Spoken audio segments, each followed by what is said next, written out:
မမျော်လင့်တဲ့ယောဂဝေဒနာရှင်တွေတခုကြောင့်အကယ်ဒမီပွဲမတင်နိုင်ကြောင်းတောင်းပန်လာတဲ့တင်သားဝင်းကျော်အားလုံးပဲမင်္ဂလာပါရှင်စိတ်ဆုံးပိတ်ကနေကြိုဆိုလိုက်ပါတယ်အကယ်ဒမီပွဲမတင်နိုင်တာကြောင့်ပြောလာတာကတော့တရုတ်ဆောင်မင်းသမီးတင်သားဝင်းကျော်ပါအကယ်ဒမီပွဲကိုအနုပညာရှင်တိုင်းကတက်ရောက်ရှင်ကြတယ်လို့တက်ရောက်ဖို့အတွက်ကိုလည်းလှလှပပပြင်ဆင်ကြ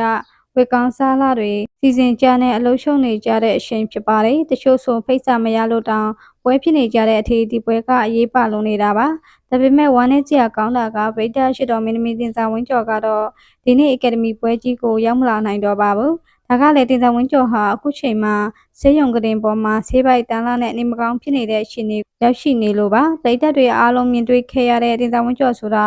အမြဲတမ်းတက်ကြွနေတဲ့ယုံကြည်မှုရှိတဲ့ fashion အလန်းစားတွေနဲ့စင်မြင့်ထက်မှာစမဲကြကြနေတတ်တဲ့သူပါဒါပေမဲ့အခုရပိုင်းထွက်ပေါ်လာတဲ့ပုံရိပ်တွေကတော့တကယ့်ကိုဆန့်ကျင်ဘက်ပါပဲတင်ဆောင်ဝင်းကျော်မျက်နှာလေးကဖြူဖြော့ပြီးတော့အားအင်ကုန်ခန်းနေတယ်လို့ဂရင်ဘော်ကနေတောင်မထနိုင်လောက်အောင်ဖြစ်နေရှာပါတယ်ဒီမှာခံစားနေရတဲ့အဓိကယောဂကတော့အစာအိမ်ရောင်ရမ်းတာလို့သိရပါတယ်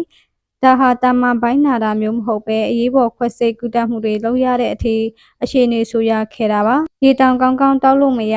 အစားအစာလည်းဝင်အောင်မစားနိုင်ဖြစ်နေတဲ့အတွက်ခန္ဓာကိုယ်ကအတော်လေးကိုတန်းဖြစ်နေပုံရပါတယ်ဒါကြောင့်လည်းတင်ဆောင်ဝင်းကျော်အရန်မျှော်လင့်ခဲ့တဲ့အကယ်ဒမီပေးပွဲကိုမတက်ရောက်နိုင်တာကြောင့်ဝမ်းနဲ့စွာနဲ့ပိတ်တက်ကိုအတီးပေးတောင်းပန်လာခဲ့တာဖြစ်ပါတယ်ဒါကြောင့်လည်းပွဲတဲ့အတွက်စပွန်ဆာတွေကြော်ညာတွေကိုတောင်းပန်ထားပါတယ်ဒီလိုဖြစ်သွားရတဲ့အကြောင်းရင်းကိုပြန်ကြည့်မယ်ဆိုရင်တင်ဆောင်ဝင်းကျော်ရဲ့ပြီးခဲ့တဲ့ကာလတွေကတိတ်ပြီးတော့မလွယ်ကူခဲ့ပါဘူးထောင်တန်းကြခံခဲ့ရတဲ့ရစ်ရှည်လာများမှာအစားအသောက်အနေအထိုင်ပုံမှန်မဟုတ်ခဲ့သလိုစိတ်ဖိစီးမှုတွေလည်းအများကြီးရှိခဲ့မှာပါအဲ့ဒီနောက်ပြန်လွတ်လာတဲ့အခါမှာလည်းခန္ဓာကိုယ်ကိုပြန်လဲပြုစုပြောထောင်ပြီးတော့အနားယူရမယ့်အစားသူမဟာအနုပညာလှူရှားမှုတွေကိုမနာတမ်းလုပ်ခဲ့ပါတယ်မကြသေးခင်ကမှဝတ်စားဆင်ရင်မှုနဲ့ပတ်သက်ပြီးတော့တတိပေးခံရတာတွေဘရန်ကိစ္စကောလာဟာလာတွေကြောင့်ထပ်မံပြီးတော့စိတ်ဖိစီးမှုတွေကြုံတွေ့ခဲ့ရပြန်ပါတယ်စိတ်ပြိုမှကိုနူးဆိုတဲ့အတိုင်းစိတ်ပင်ပန်းမှုတွေများလာတဲ့အခါမှာအစားအသောက်ပြစ်လာမယ်အေးအေးပြစ်လာမယ်ဒီတန်တွေကိုခန္ဓာကိုယ်ကကြာရှည်မခနိုင်တော့ပဲအခုလိုဘုံဘုံလဲတွားရတာလို့ယူဆရအခုဆိုရင်တင်ဆောင်ဝင်းကျော်တယောက်ကုသနေတဲ့ရန်ကုန်ကအထူးကုဆေးရုံကြီးဟာကုန်ကျစရိတ်မနှဲလှပါဘူးမိသားစုကိုဦးစီးလုပ်ကင်နေရတဲ့ဒီမှာအတွက်တော့ဒါဟာငွေကြေးအရာရောကျမ်းမာရေးအရာပါနှစ်ဖက်ညှပ်ပြီးတော့ထိခိုက်စေတဲ့အနေထားပါ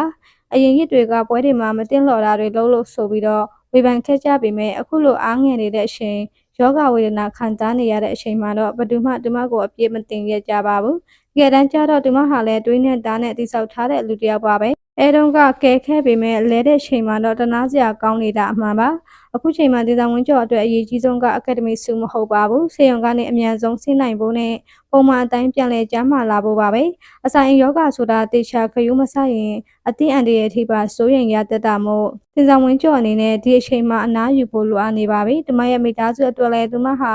အားကိုးရာဖြစ်နေတာမို့အမြန်ဆုံးနေကောင်းဖို့လိုပါတယ်ပရိသတ်ကြီးတို့ရောပုံမှန်မြင်နေကြဟော့ရမ်းရမ်းပုံစံမဟုတ်ပဲဆေးရုံကလေးပေါ်မှာအားငယ်စွာနဲ့လဲလောင်းနေရတဲ့